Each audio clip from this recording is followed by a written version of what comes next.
What's up, everybody? Welcome back to Remember the Game. It is my retro gaming podcast where every week a buddy of mine and I sit down and we geek out about the games we played back in the day. My name is Adam Blake. Thank you so much for listening to the show. And this week it is episode 301. And to kick off the climb to episode 400, we're going to cover the game that might not be the most requested in show history by the entire community, but it's easily the most requested in show history by a single person. And that is Little Nemo the Dream Master for the NES. Now, I played this one a little bit back when I was a kid. I remember renting it once or twice after seeing it in one of my magazines and thinking it looked awesome and then firing it up, and I really loved the concept, but I found it pretty tough. If you've never played it, you play as this kid, and each level is one of his dreams, I assume.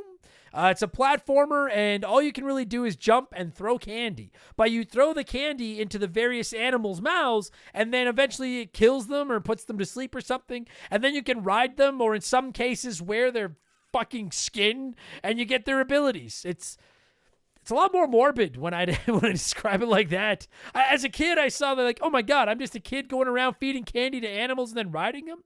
That sounds adorable, but then you realize the candy might be killing them, and then you get to wear their skin.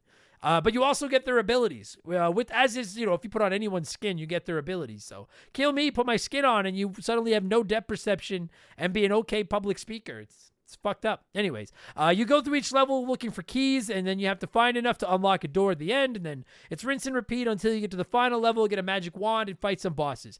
It's become a bit of a joke around Remember the Game now over the years that I would never cover Little Nemo the Dream Master. It's honestly been on my someday pile for quite a while now, because I really do have fond memories of it from when I was a kid. I enjoy most of Capcom's work, and this is one of their NES games, so I've got faith in the developer, and at the end of the day, like I mentioned, there's one little boy who has been asking for this episode as often as Bart asked for his spy camera. Shout out to when he gets that reference. So we're going to dive into the world of Little Nemo and the dreams he apparently masters this week. Tough little game, but it's beatable, it's charming, and it's not that long. And we'll get there in just a minute, because speaking of being charming and not that long, it's time for another edition of Remember the Game's infamous intro. Dun, dun, dun, dun, dun, dun, dun! And if you're new to the podcast, welcome aboard. And consider this your warning, I lied. Our intros are kind of long. They're not that long. They're medium long, but they're fun. And you don't have to wear any animal skin to get past them. If you do want to skip them, go to about the 30-minute mark. We'll be in a Little Nemo talk. But I recommend listening, because we're going to talk video games and stuff. It's a good time. I do have to get my quick plugs out of the way. Let me keep my bills on. We are running a merch sale until the end of July to celebrate 300 episodes. You can save 20% on hoodies, t-shirts, posters, all kinds of stuff at rememberthegamepodcast.com with promo code Molly300. And shout out to my man Joe from 4545 Creative for designing all that merch that's currently on sale. And of course, if you don't like clothes, I get it. You could always consider supporting us on Patreon. You get yourself up to 4 ad-free podcasts each week over there, including our Simpsons podcast, Purple Monkey Dishwasher, my vlogging podcast, The Rambling Idiot, my gaming news podcast, Game Patch, and my second video game podcast. It's a bit of a video game potpourri in Expansion Pass. That one we do rankings. We look back at characters and consoles. We do some comedy episodes. There's a whole buttload of modern game reviews. This past week was Expansion Pass 217, and it was one of our uber popular draft episodes. Now, normally the guys come in and they draft games from a specific console. We've done the NES, the Super Nintendo, the Genesis, but for this one, the 4 gents that have appeared on Remember the Game the most over the years, Chris, Mark McHugh, Tyler, and Bradley McHugh, each had to build a game library using only the games we covered on the first 300 Remember the Games. And as is becoming tradition, here is a sneak peek of last week's episode of Expansion Pass, the Remember the Game Draft.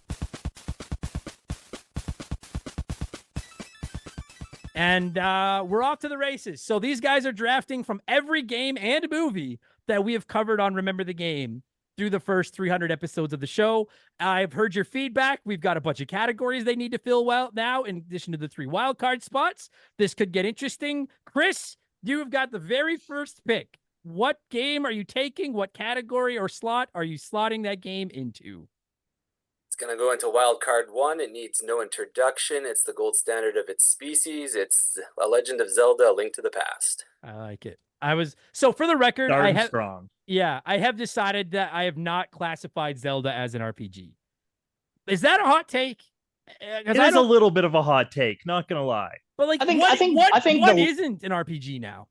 I think that those are more like fantasy action games, whereas the newer Zelda games, like Breath of the Wild and Tears of the Kingdom, those feel RPG right to me. Yeah, I just like I fucking like when I was doing the blankies this year, I'm like, I don't even know what the fucking RPG is anymore. So I was like, we have a lot of bona fide RPGs. I thought I'd just throw Zelda out there. And as I said in the Peek Past the podcast, the guys are not allowed to take a second game from a franchise. So Chris is Zelda'd out with his first overall pick. Good start. Link to the Past. Bradley, you've got the second pick. Where are you putting your game? What are you taking? And did you want Link to the Past?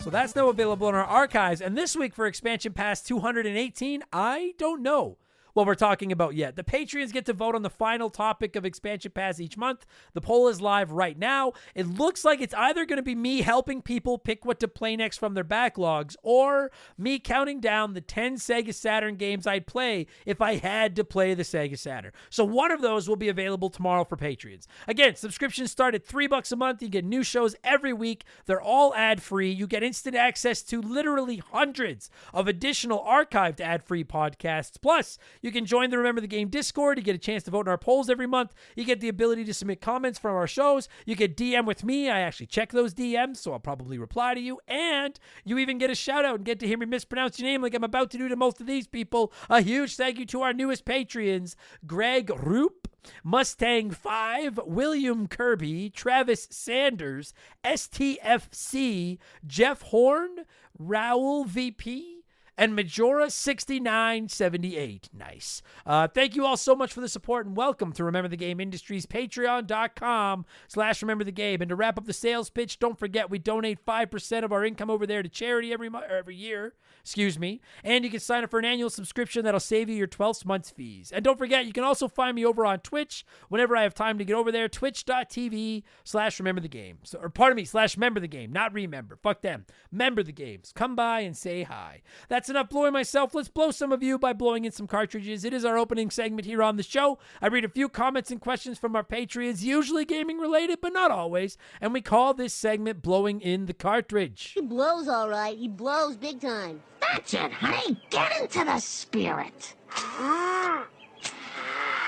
Let's blow. Our first blower this week is Amazon Cheese Merchant. Nice pull. Who said, "Ahoy hoy, Adam. I hope you had a nice holiday and I hope you're enjoying the weather up in Canada land. Do you use any affinity for the Oilers?" I think you mean, do you have any affinity for the Oilers? I live in Florida, but I'm pulling for Edmonton for a couple of big reasons. I guess we'll know who won by Wednesday. Yes, if you don't know, I'm recording this the afternoon of Monday, June 24th, and Game 7 of the Stanley Cup Finals starts in about 90 minutes from the time I'm sitting here.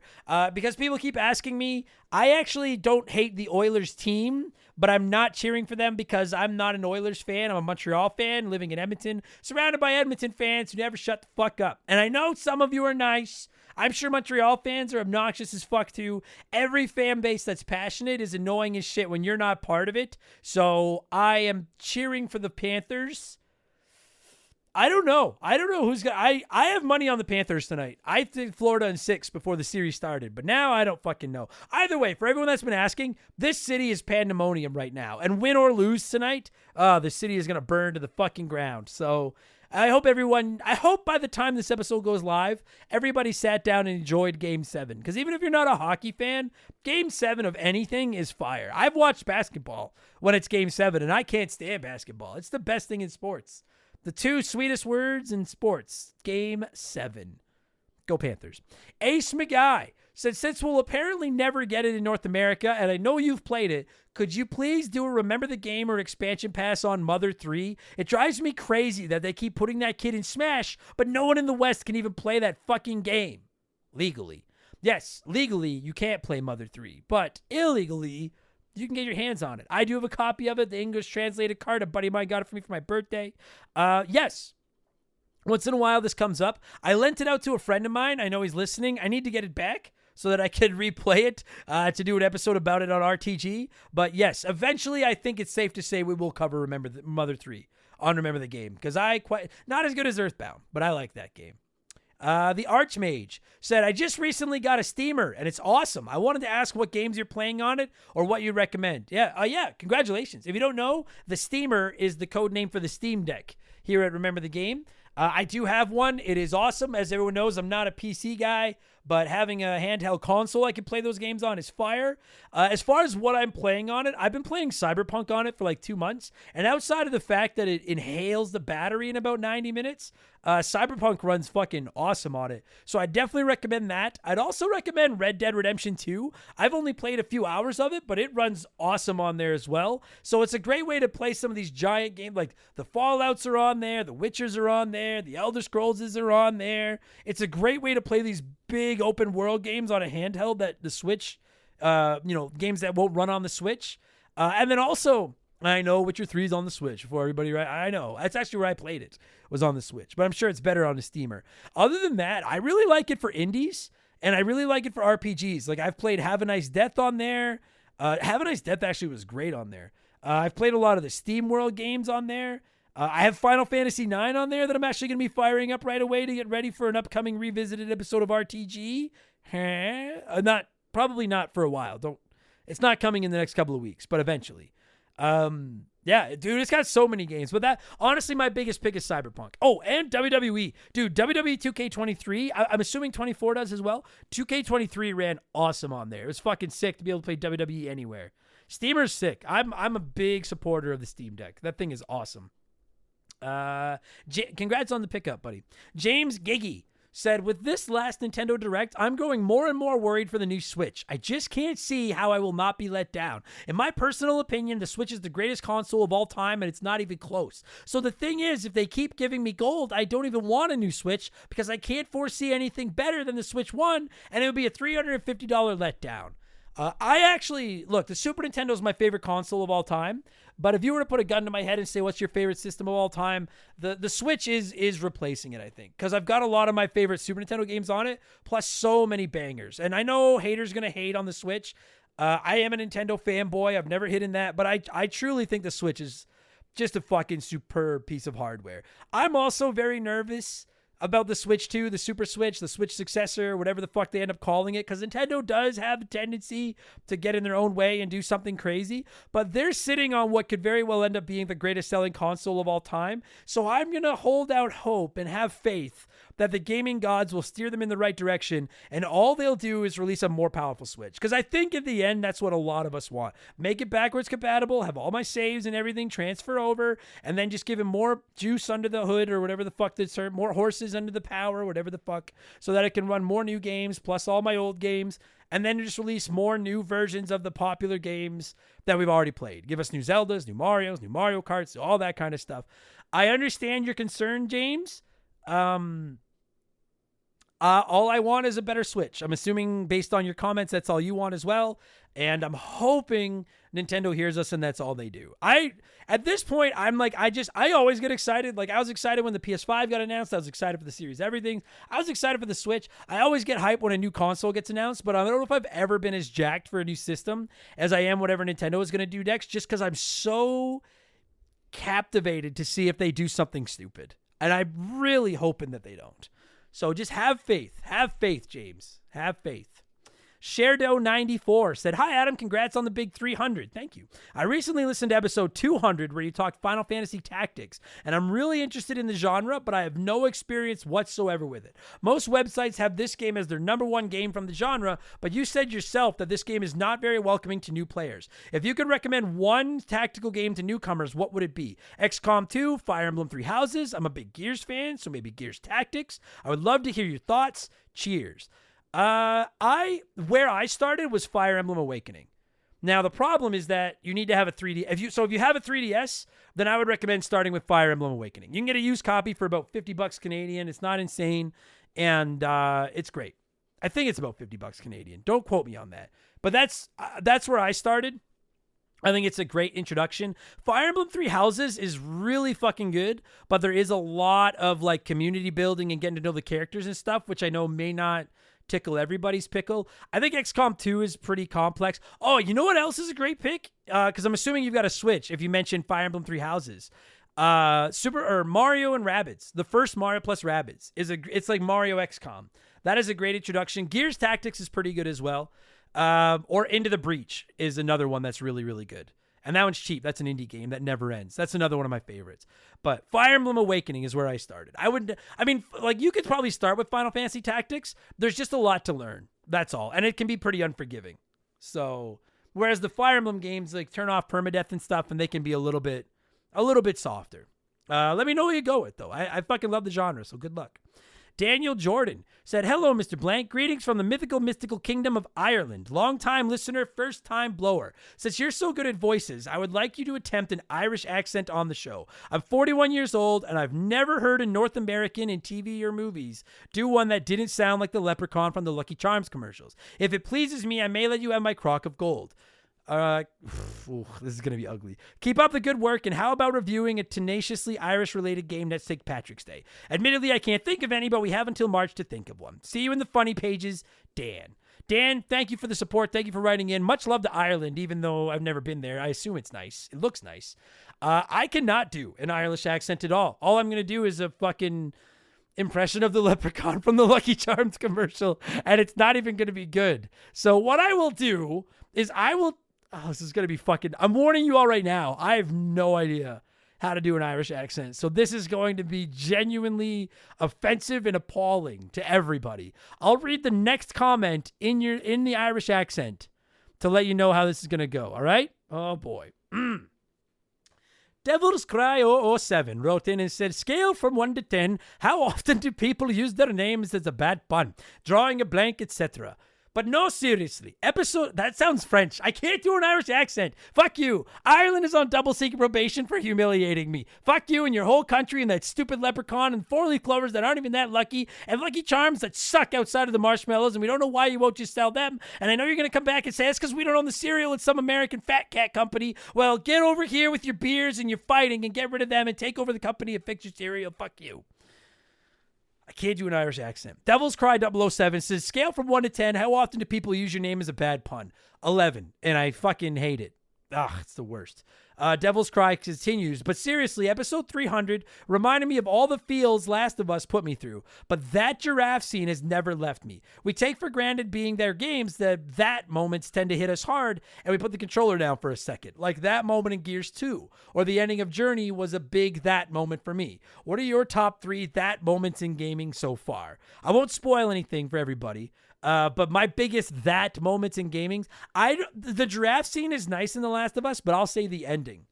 The very ending is a that moment for me. The moment that everything comes together in BioShock is up there for me. The twist near the end of KOTOR is a big one for me. I'll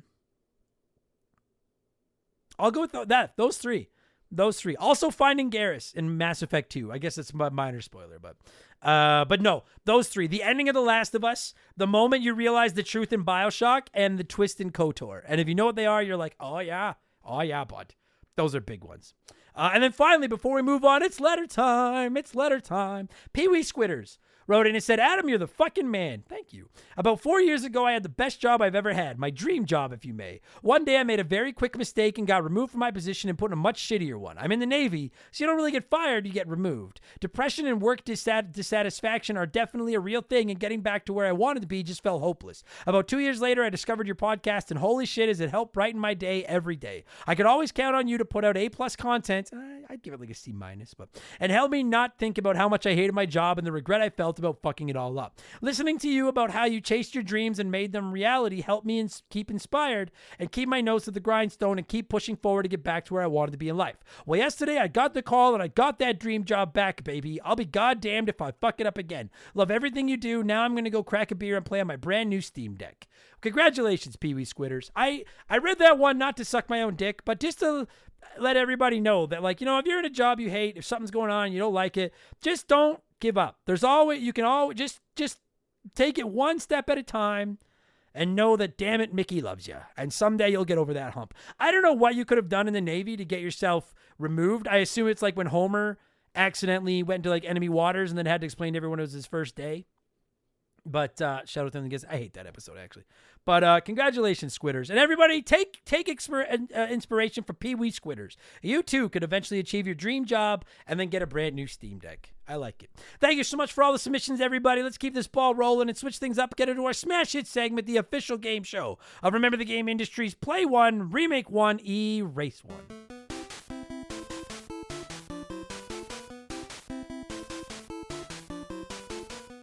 And a huge thank you to Classic Concentration from the NES for unknowingly providing us with the theme music for the show. The rules are simple. Every week I give our patrons 3 retro video games. They can play one as it was released, remake one as a modern game, and the third is erased from time forever. And as always, there's no wrong answers, but there is a right one. We'll get there in a second. This week, since we're talking a lesser-known Capcom NES game, I went with 3 more of them. Bionic Commando, Codename Viper, and Strider. And 32% of you said you'd play Bionic Commando, remake Strider, and erase Codename Viper. So let's see what a few of you had to say here, and then I'll tell you what the right answer was. Justin Combustion said this is an easy one. Play Codename Viper, remake Strider, and erase Bionic Commando. Why? Because I said so. That's why.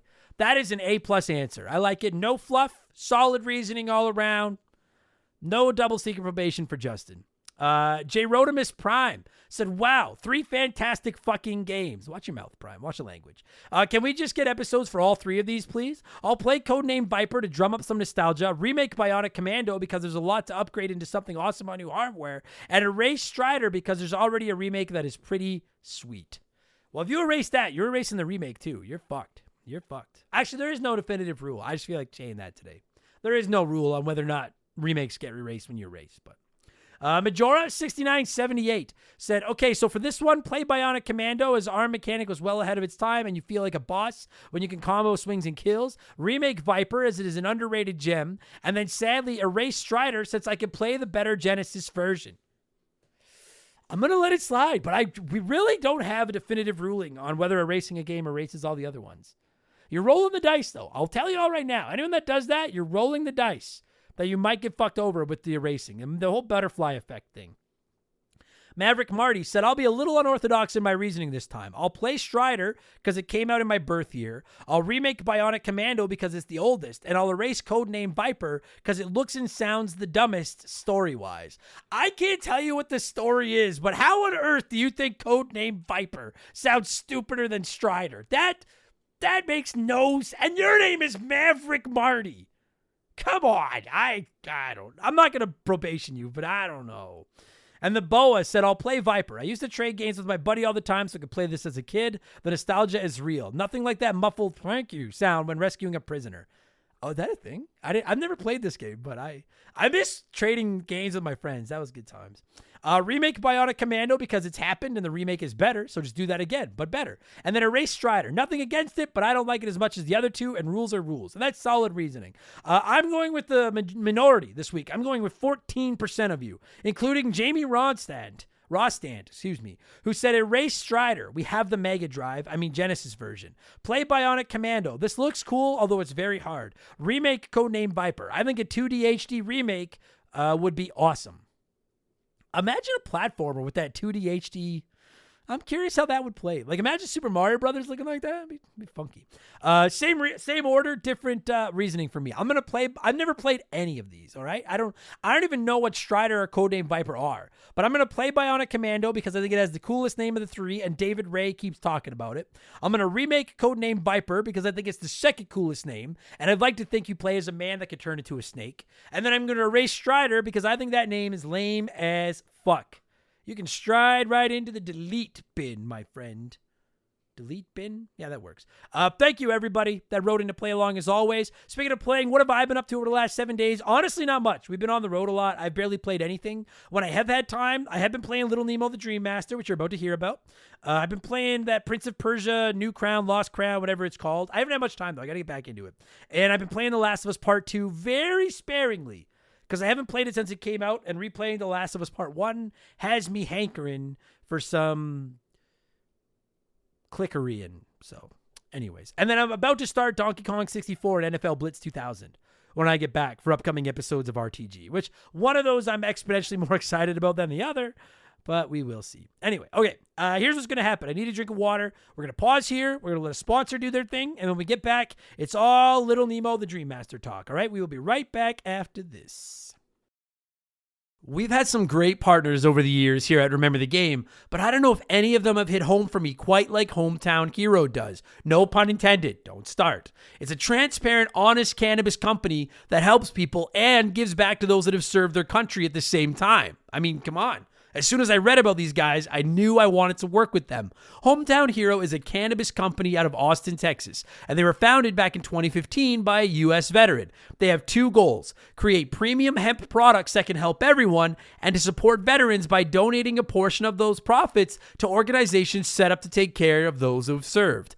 Hometown Hero products are of the highest quality, and everything they offer is made right there in the U.S. of A. Gummies, caramels, chocolates, drink mix. There's something for everyone. And what's more, their hemp is grown locally in Texas, which is something they should and do take a lot of pride in. And they offer certificates of analysis for everything they sell because they want to be clear that their products are as advertised, both in terms of potency and ingredients. No contaminants, you get what you pay for. Just how they conduct business is enough to get my good eyes' attention, but when you circle back to the fact that the company was founded by a veteran and they put such heavy emphasis on supporting veterans, this isn't just lip service. I'm not reading a script I was given here. I'm proud to have Hometown Hero associated with Remember the Game. Reclaim your evening. Visit hometownhero.com and use code RTG to take 20% off your first purchase. That's hometownhero.com, code RTG for 20% off your first purchase. This is an ad by BetterHelp. A band once said, "Work sucks, I know." And I think most people agree with them. Workplace stress is now one of the top causes of declining mental health, with 61% of the global workforce experiencing higher than normal levels of stress from their jobs. And while walking away from your job might not be an option, taking a little time every day to focus on yourself and your mental health can make a huge difference. I know in the summer I try to get outside every day, get a little bit of sun, and just enjoy the outdoors. It really helps. At least until my allergies attack, and then it's ugly. It's important to take steps to combat work stress, and therapy can be a huge one. It's not just for overcoming trauma. Therapy can help you define work goals, set some work boundaries, develop coping skills.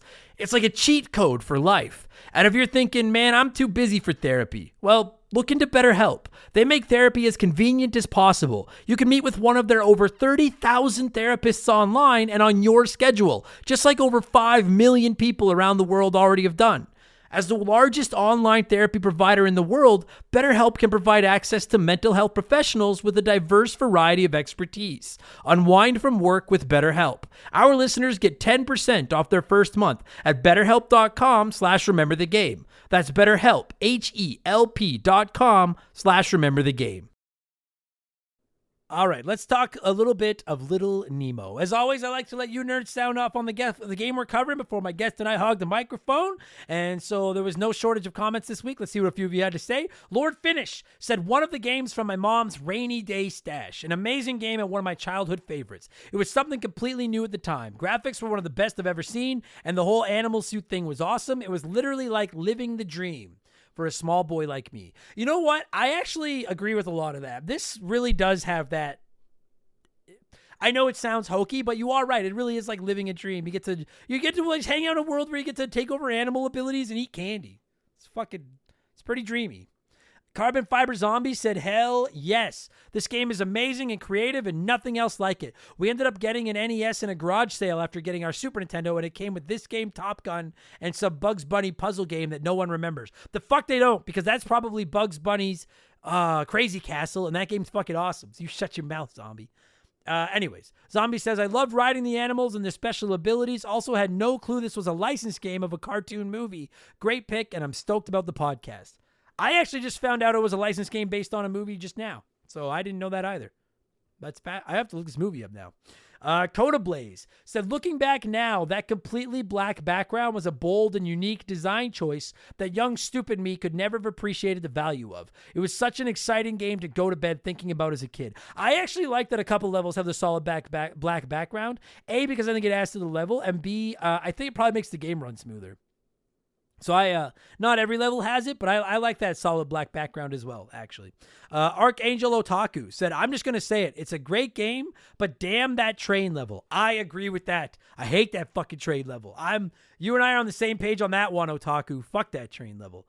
And Wildcard said, Adam, Be honest. How did Awright get you to cover this? Does he have photos of you playing a Saturn? Did he pay you off? Does he have the videos from Molly's wild college phase? Did he blow your cartridge? We want answers. Yes, if anyone doesn't know, Awright is one of our longest standing hot dogs, a pillar here in this Remember the Game community, and he has been asking me to cover this game for probably 250 weeks now. And I know in the early days of the show, I used to say, hey, if you'd like to come on the show, shoot me a message. I still get a lot of messages about that. I can't accommodate everybody anymore, so it's very rare that I bring people on the show. And I want to make this abundantly clear to anyone that's paid to get on the show. I don't want you to feel hosed or anything like that. The fact is, I know a lot of people have been on me to cover this game. I asked all my friends. I didn't have any regular guests come on the show. And I just felt like this guy, Awright, has been such a rock solid, contributing, nice, beloved is maybe a strong word, tolerated member of the community for so many years now that I said, you know what, Andrew, come on the show and I'll finally give you a chance to explain to the masses why this stupid game means so much to you. So I am going to cue up some music, and when it stops, Awright and I are going to talk Little Nemo the Dream Master for the NES, which originally released in North America in September of 1990. Enjoy the podcast, everybody. Let's go.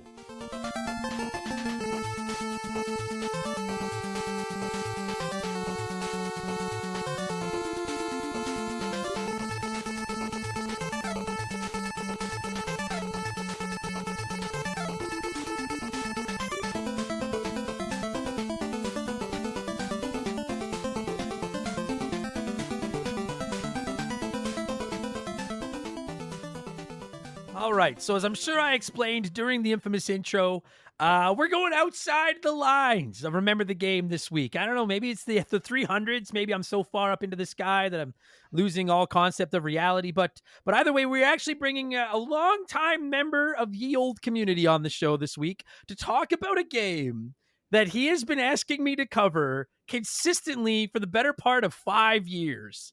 And that is, as many of you know, what do you want me to call you? What do you want to go by? You go by Andrew. That's fine. All right, because I was like, I know you was like 2 or 3 different handles, and exactly. I don't know which one.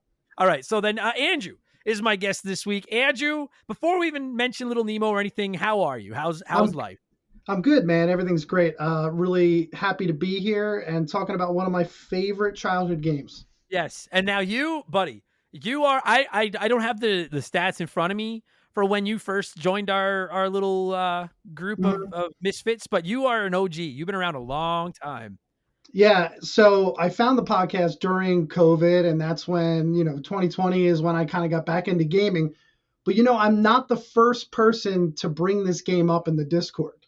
I was not the first. Who is? First one, Hall of Famer Slick motherfucking Rick. Slick motherfucking Rick. That greasy bastard. He's still fucking with me, even in that fucking guy. So I'm sure he is delighted to see this game get covered. And you know what though? If he could say something, he'd probably be like, "Man, I'm really sorry that we bothered you about this game for so long." For sure. The fucking guy apologized for fucking goddamn everything. Definitely. All right, well okay. So it is Little Nemo the Dream Master, and I really do mean it. Listen, a lot of you have games that you have been pounding me over the years that you like. You really think you should do this game? I really think you should do this game. I can't think in the 6 years this show has existed, I can't think of a game that I have been more consistently asked for than Little Nemo the Dream Master. And I like this game. I'm not poo-pooing. Yeah. I have no ill will toward this game. But let me ask you, my friend, you've waited for this moment. What is it about Little Nemo the Dream Master that just tickles your pickle like it does?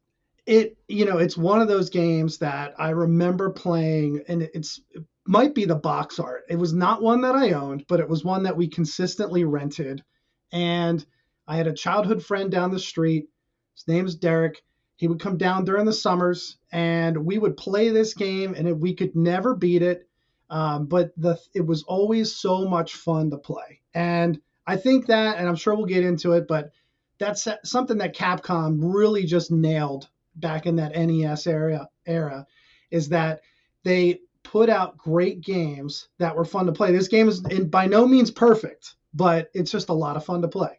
Yeah, I'll give you that. It's, you know what? Like, cause I and I explained this a bit during the intro as well, but I remember seeing this game in one of my magazines as a lad. I don't remember if it was Game Pro or whatever the fuck, but I remember seeing it. And for you youngins, like that used to be, those magazines were gospel. You saw something in there, you saw 3 screenshots and like a quick blurb, and you were like, I have to play this right now. And this was one that caught my eye because again, like the idea of, if you've never played it, the idea of the game is you control this little kid named Nemo, and you're in his dreams, and your only attack is throwing candy, and you feed candy to animals, and then you get their powers. And I remember seeing the ads for it and being like, this looks awesome.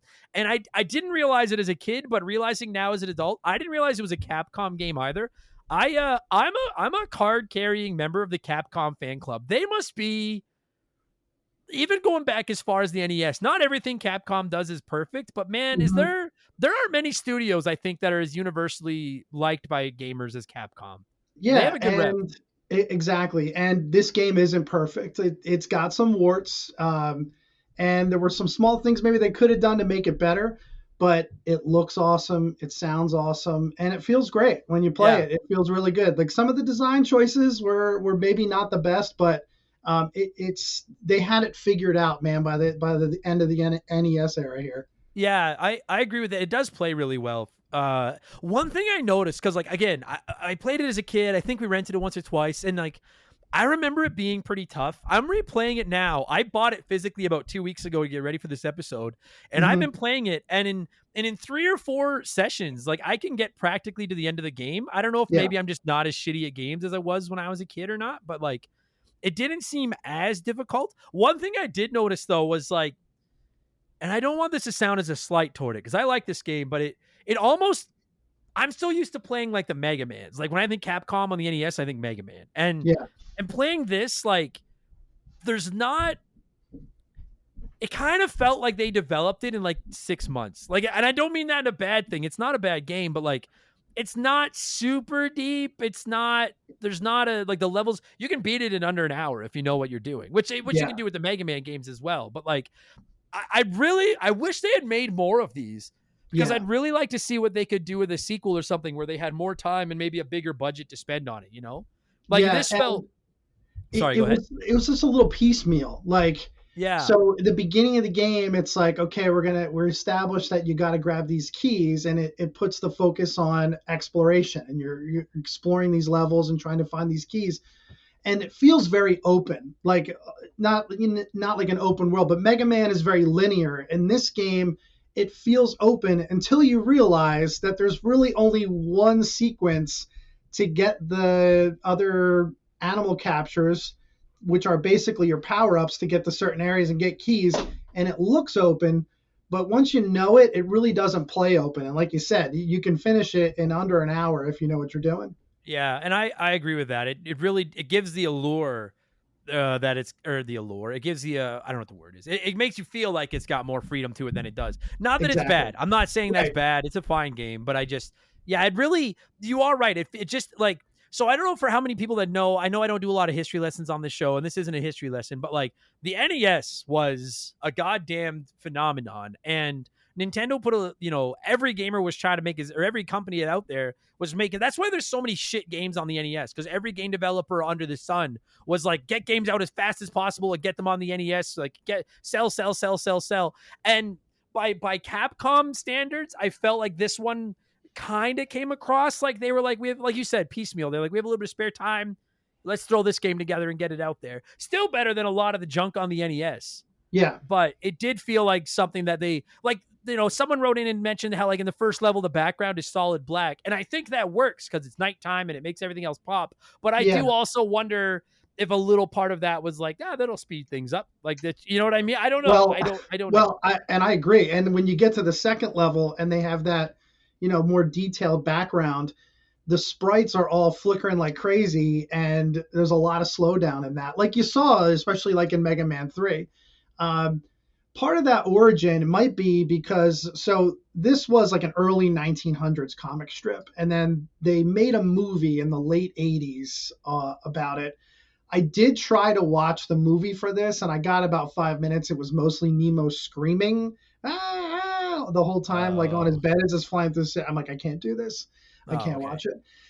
But this came out right after that. So I don't know if they were trying to get this out to pair with that movie or what. And that could explain it. But it's like you have this key exploration mechanic, and then later on they completely ditch that and they explain it away for some reason, which I'm not really sure why either.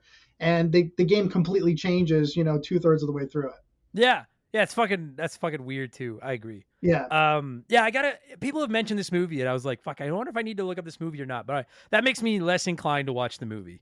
I try, and some people say it's good, and it looks good, and I think it does capture what they were going for as far as the original comic strip goes. But it just I didn't have the patience to sit through it. It wasn't something that was on my radar to do other than for this, and I tried, and it didn't work out. That's fair. Yeah, I have to say I'm not exactly like smitten with seeing this movie, but maybe someday. It's a video game podcast, so I was like, I'll just focus on the game. Yeah, you're fine. You've already done more prep than I usually do, so that's fine. But speaking of prep, I have played this. I have gotten right to the end.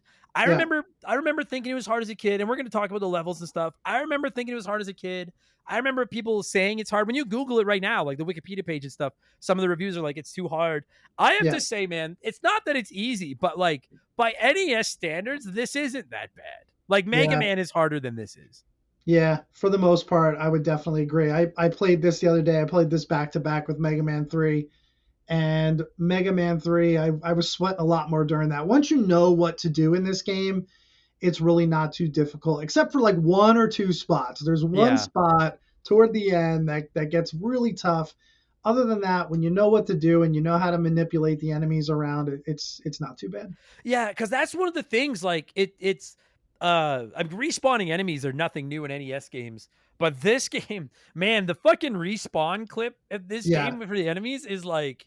Like in some games, it's like you just barely left the screen where the enemy is, and then you come back and the enemy's back. This one, sometimes it feels like you don't even have to leave the screen. They're just like, you haven't moved on in 4 seconds. We're putting that enemy back again. Yep, especially those fucking things that drop out of the sky. Those fucking pollen seed things, whatever the fuck they are. Fuck those. Those are the Medusa heads of little Nemo. I hate those fucking things.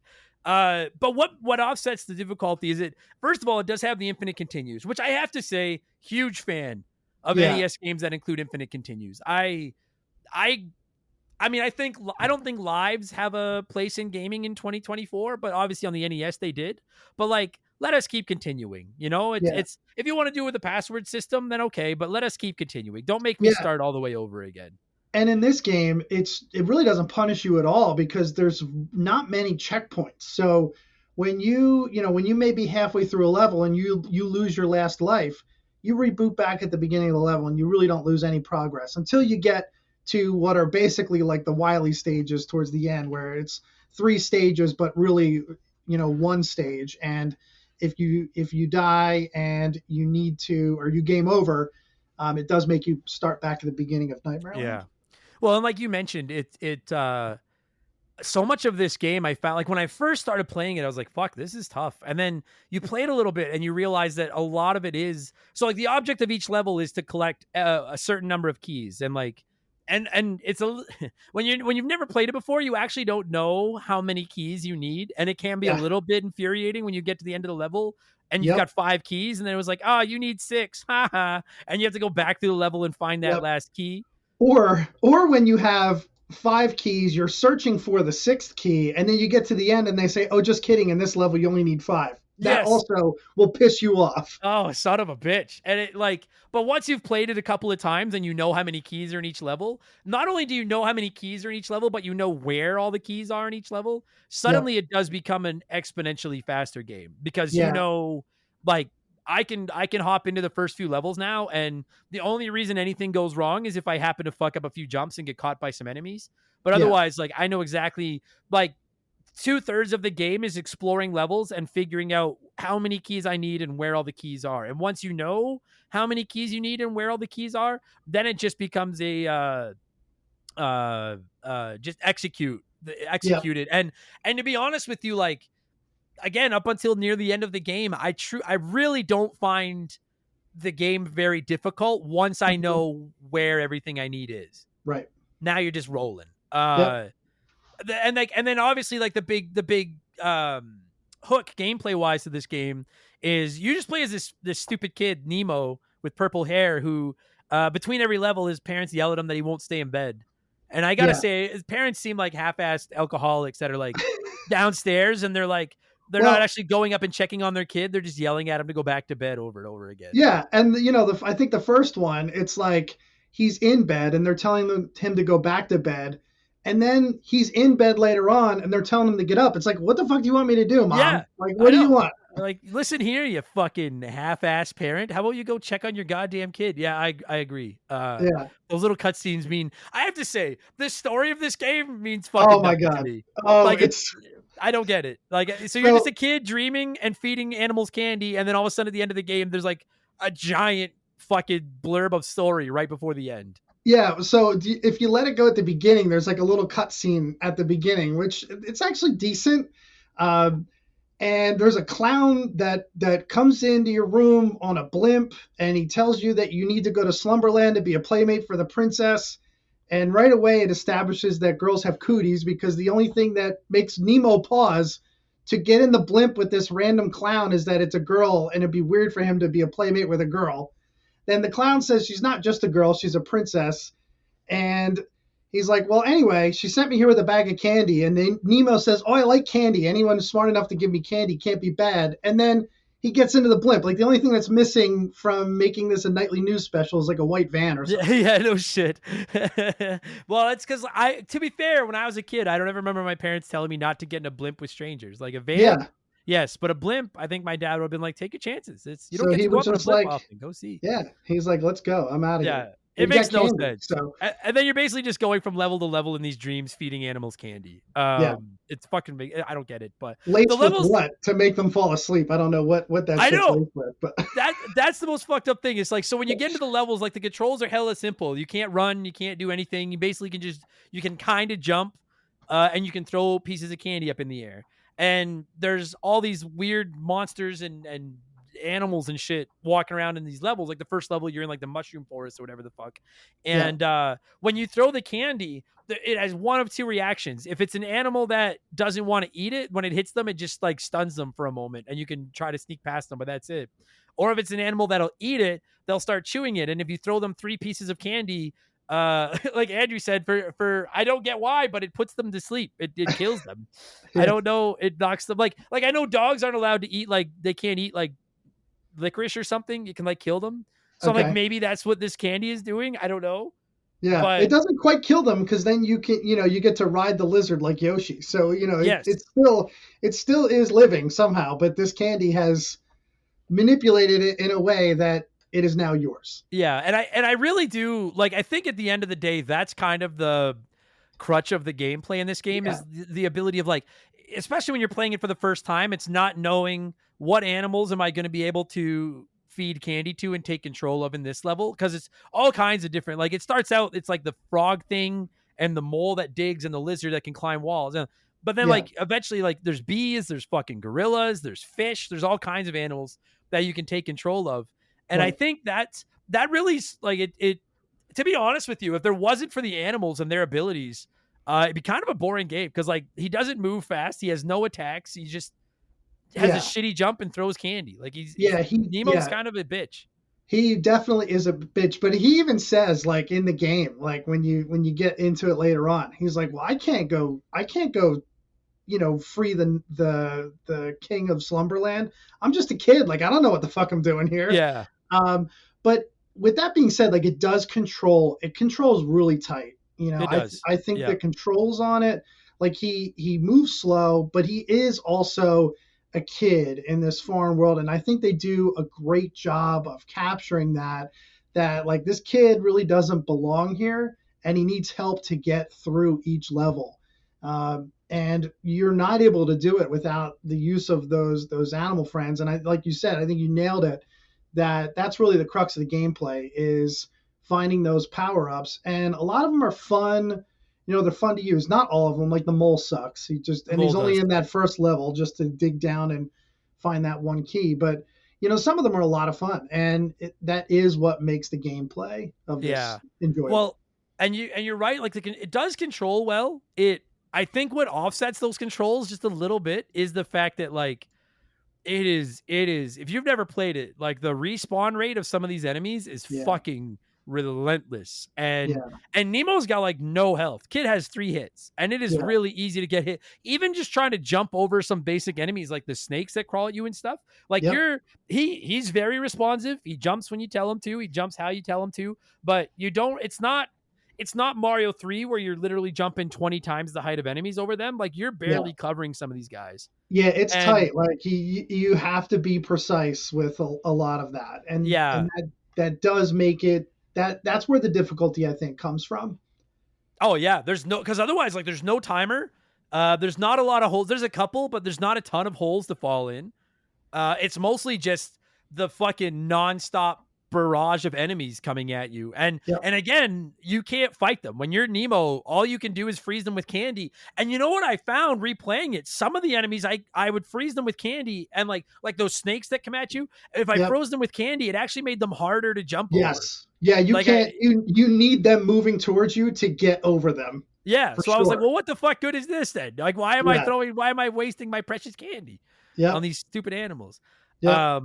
But then, like Andrew said, like, you eventually, there's some animals you can feed candy to, and then on paper, especially as a kid, that's what hooked me reading this, because I was like, wait, so I'm a kid who feeds animals candy, and then once I feed them candy, then they become my friend, and then I can ride them and use their powers to explore the levels. That sounds sick. Then I actually play the game, and the first animal you take over is this like toad thing, and you feed him 3 candies, and he falls asleep. And then you don't hop on his back and ride him. You crawl in him and wear him and fucking get his ability to jump higher.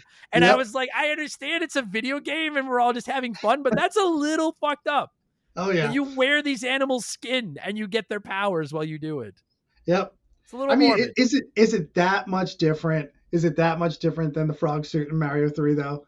No, it's well, the difference. That one they've already skinned the frog and it comes out of a random question block. Exactly. I mean, this one, I guess you watch it happen, which I can live. Listen, all right, I can live with buying a fucking suit of frog and then putting it on. All right, I don't want to go out to the wild, drug a frog with what appears to be roofie candy, and then climb into his mouth and wear him until I don't want to wear him anymore. That's fair enough.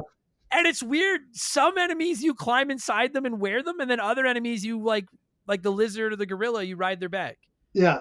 And I'd love to know, and it's mine. It's like I'm not even a nitpick. I'm just breaking balls, but I would like to know why. I'd like to know why they made that decision. Like I wonder why they were like, we'll have you ride some, and we'll have you inside. Because it easily would have made sense to ride the frog or ride the bee.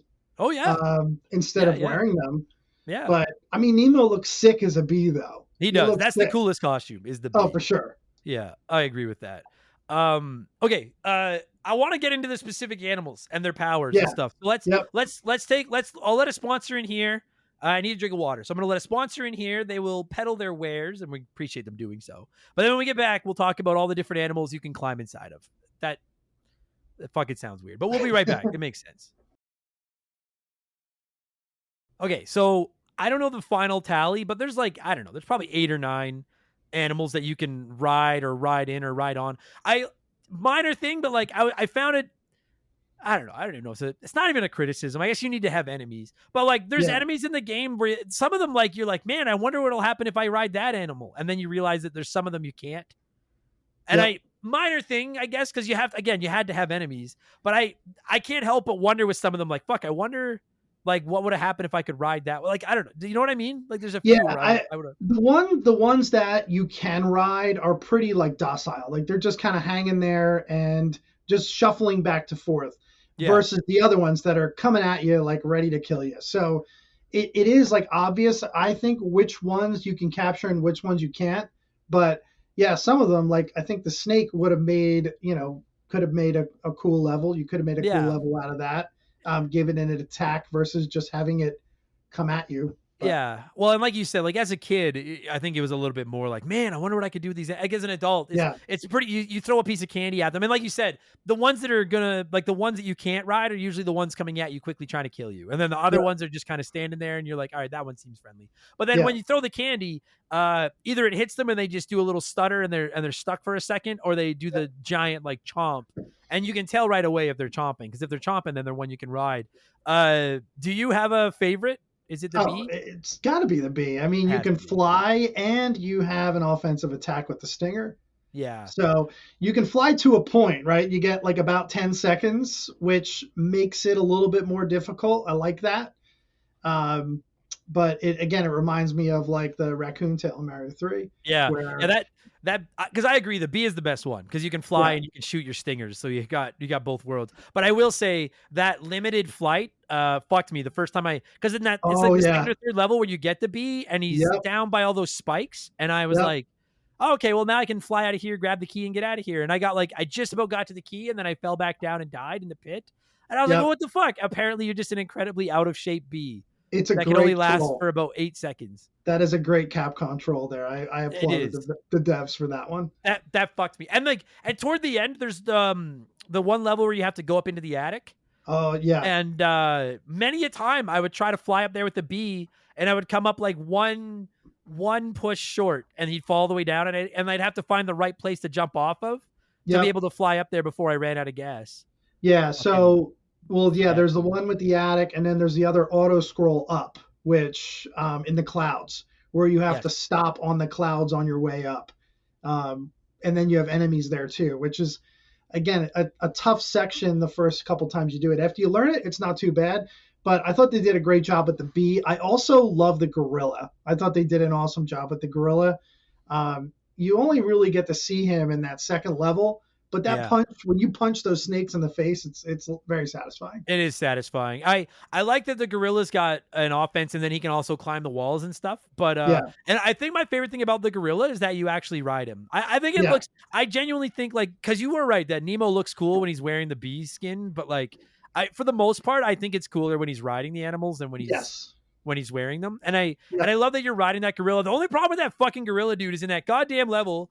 There's so many enemies coming at you. Those like Oh, I don't know yeah. what they fucking are. They're like the skeletons of birds or something flying at you. Uh-huh. And the gorilla can punch, which is a nice defense, but if you don't punch in the right spot, you'll miss. Plus, if you accidentally touch a wall, then he starts climbing the wall, and then when he's climbing the wall, you can't punch, and now you're just a giant target on the back of this fucking gorilla. Yeah. Yeah. He fucked me a few. I like the gorilla. He's probably my number 2, but he did fuck me a few times. Yep. I'm just going down my list. I do have him ranked. I love it. I like the going. lizard. The lizard. I think the lizard's good. I love that you're a little bit faster with him. You lose a little bit of height on your jump, but he's fast. He gets an extra hit and also can climb walls. That's the purple lizard, right? Yeah, the original Yoshi. Yeah, he is. Yeah, and what I like about him is that he can fit under some things. Yes. Like, yeah, I quite enjoyed playing as him. And you mentioned it. Sorry, I meant to say I forgot about this. I like how some animals, when you get on them, you gain additional health, and you lose it once you get off of them. Yeah, like the gorilla's a tank. He's got 5. The gorilla is a tank. I actually thought that was really cool that there were some animals where you got on them, and not only do you get extra abilities, but you fucking health means something in this game because again, the enemies never fucking stop. Those fucking pollen. Oh, fucking get there. Fuck those things. Anyways, okay, so yeah, I'm actually 3 for 3 with you. I like the bee, I like the gorilla, and I like the lizard. And there's one other animal I really like. I'm curious to see which one you mentioned. Yeah, so I do have the frog next. I like those 3 are like the best to me. From there, it goes downhill pretty quickly. I guess the frog and the hermit crab are kind of like neck and neck. Yeah.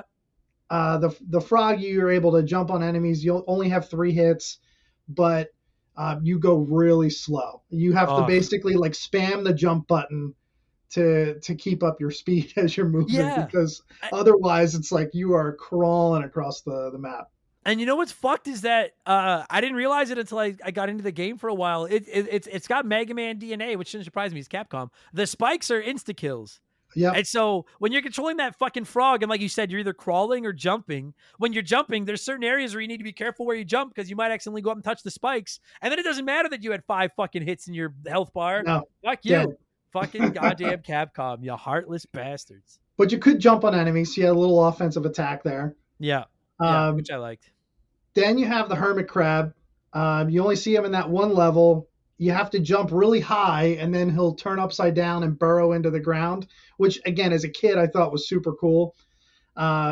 And he's got a claw attack. You only use him for, one or two little spots.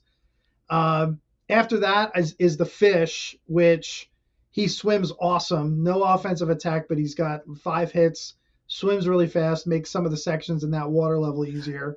Does it not seem odd to you? Like, because I like the fish too, but the fish has it looks like he's wearing boxing gloves. Yes, I And know. so I'm You like- think he should punch. Right? I died Totally. because I assumed he attacked, and then I was like, what kind of stupid fish are you? Like, Yes. you deserve to die, you dumb. And to all the people who make the jokes about about Nemo, like which Nemo, that fish actually looks a lot like a clownfish, like little Nemo, or It does. like Nemo from Finding Nemo. Yeah, So, except that fish didn't wear fucking boxing gloves and then refused to use them. Fucking Yep. stupid fish. we need to put that fish into Punch Out. But how fast he swims is handy because Nemo is slow as fuck as a swimmer, and those goddamn tadpole enemies. They just all they do is swim fast and follow you like right up your ass, and that fish They're makes like it easier to those get away. floating spores of the sea. Like they're the same as those guys who float down and get you. Who, if you played this game, Adam's already bitched about them 3 or 4 times. I hate the them. tadpoles are right on the same level. Yeah, those tadpoles can go fuck themselves. So then next, and this might have been the one that you like, I fucking hate that mouse. What? That is the one. How do you hate on the mouse? Listen, I'll take this. The mouse is adorable. He can climb walls. He's fast. And while you're riding him, for some obtuse reason, this mouse just has a mallet with him. And so when you ride him, you get to swing the mallet. It makes no sense, but I'm a huge fan of it. How can you not like the mouse? I fucking hate the mouse. So the hitbox is giant. The hitbox on the mouse is giant, and the hitbox on the hammer is minuscule. So like when you're trying to break those blocks, like when you have to break like the second block from the ground, yes, you gotta jump. You gotta time that, and it's such a fucking bitch to do. It's not like you'll die there, but I can't stand that. I can't stand the hammer or the mouse. Fuck them. Just should have been a gorilla. Wow. I mean, I love the mouse. I will concede when you're trying to, because like that whole level, I hate that fucking level. That's my least favorite level in the game, other than the train, is that one where you have to because it's there's one level where you're in Nemo's house. That's my favorite. We'll get there, but that is my favorite. And you need the mouse at one point, and you have to punch down these bricks to break through with your mallet. And I will agree, hitting the one on ground level is easy, and hitting the one at the top is easy. But for some reason, making contact with that second brick from the ground is borderline impossible. Oh, it's infuriating. And my hate for the mouse is mostly irrational. Like I will concede that. Fuck that mouse. Hate him. Oh man, that breaks my heart. I love the mouse. I wish he was in more levels. And it makes sense where they had him, right? It makes sense that he would be in the up house. in an attic. Absolutely. Yep. And then the mole, terrible. Yeah, the mole is garbage. It's nice that he can dig, but he is so fucking slow. And he can't even jump. No, he doesn't jump. He's super slow. The only thing you can do with him is dig in the ground. And the worst part is when you're digging in the ground with him, there's no enemies, there's no timer, there's nothing that can hurt you. It's just slow and boring. Yeah. It's just and slow all they had to do, let him climb a wall and let him attack with his claws. And then he would not be the worst animal of the Nemo kingdom. Yeah, he is by pretty far shitty. He is. Yeah, he's fucking hot trash. I can get on board with that. I hate that fucking mole. I don't particularly enjoy the hermit crab because I find in some ways he's like the mole of the sea because he also digs incredibly slow, but he's nowhere he's nowhere near as slow as that fucking mole is, man. And he's got pinchers that work and that can kill shit. So it's at least you get a little bit of an offensive attack. Yeah, fuck as a mole. trade-off. Yeah. What a crappy animal. They should be extinct. What a fucking shitty animal. Yep. Anyway, I think that's all of them, isn't it? That's all of them. I think that's all of them. Yeah. Yeah, I quite enjoyed most of them as well. That mole fucking sucks. I like the mouse. I think you're out to lunch, but that's fair. That hermit crab, I'm not the world's biggest. And actually the fish, I like the idea of the fish, but you really don't need him. You can beat that level quite easily without the fish. He's just there. It felt like he was just there for the sake of having another animal you could control. But so the only reason I disagree with that is because Nemo automatically like floats up and you got to hold down, and there's a Yeah. couple tight spots Yeah, with there is. spikes that if you don't have the fish, like I would ditch the fish early, and if you don't have them, it makes it really tough, especially because you got those fucking tadpoles that are Yeah, that's true. pushing All you right. right into the spikes. So he makes a couple of those swimming spots a little bit easier. But yeah, other than that, give him a punch with those gloves, and then we have like a I don't top understand tier why you animal. give them boxing. And like, I guess maybe someone will argue there aren't boxing gloves, they're fins. But I'm like, then whoever designed this fish should be, with all due respect, like you should be fired Yeah, because these look like gloves. I agree. I I thought that when I was 8, and I think that now when kept I'm me up. 40. Yeah, I So haven't slept in 2 days because I've just been thinking about this fish's fucking hands. So for sure, I don't like it. that's definitely going All to be a right. point off later on. So yeah. So now before we get into the levels, so those are the animals you can control. And again, all you do is go through each level until the very end, and you're just looking for keys to unlock the door to get on to the next level. Yeah, One of my favorite things about this game is that at least up until the end, no boss fights. And yep, everyone that listens to this show with any regularity knows, like, I hate boss fights.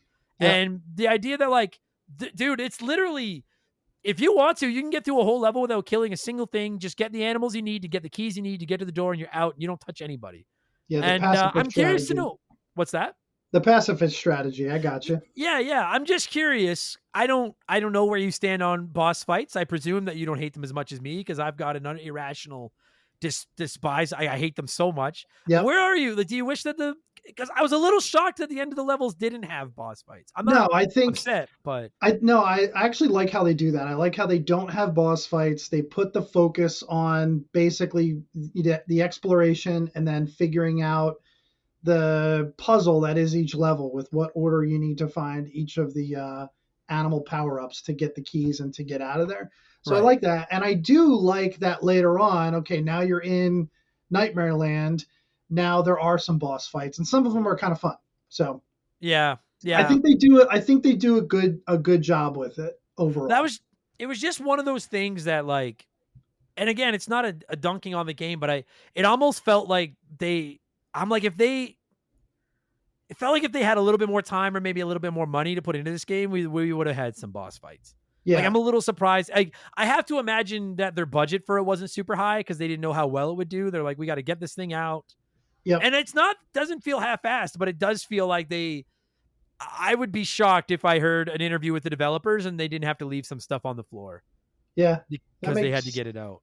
That makes sense. So then as far as the levels go, and you brought up a great point, it feels, especially a couple of levels like the house level, it feels like there's a few different ways you could tackle it as long as you go through the level and find all the keys. But then when you really sit down and start playing it, you kind of realize, like, it's pretty linear. There's really, it makes you feel like you've got, you go up, go down, go underground, go over here. It doesn't matter. Just find all the keys. But then you realize, like, to get to that second area, I need the animal from that area. Yes. So you really don't have the freedom it makes you think you have. Yeah. And I mean, in a lot of ways, and when I say, when I'm talking about Mario 3 or I'm going to say DuckTales, like, I'm not putting this game in the same stratosphere as some of those are really considered in, but I'm just kind of using them as comparison. So Sure. in a lot of ways, I think that's kind of like DuckTales, where you have some options like, okay, this level you can go up or down, but ultimately you end up kind of in the same spot, and you may have to go there to get something to help you move forward. But there's really kind of only one way, unless you're going around in circles. There's really only one way to tackle each level. And I think that's okay too, because again, you're not just holding right and getting to the end, which those games are fun too. The fact that you do have a little bit of exploration in this game, I think, is a good thing. And by the time you figure that out, it does make the game go a lot quicker. Totally. And like, and it's something that I have to remind myself of on occasion. Like, it is the NES. It's not, this isn't the 64 or the Super Nintendo, the Genesis. Like, there are limitations. So I think in some cases they're like, oh, go over here to get the bee, to fly up to here to get the mouse, to break through the wall to get to the lizard or whatever the fuck. I feel like sometimes some of that is put in place as, like, artificial freedom. Like, it makes it feel like there's more than it is, but it keeps it within bounds of what the NES is capable of. It does, and it's fun. Like it's I know like we've been critical on a bunch of things, but the gameplay for the most part doing those things is fun. It is enjoyable, and especially the first time you're figuring them out, you feel accomplished, Yeah. and it's the gameplay itself is enjoyable.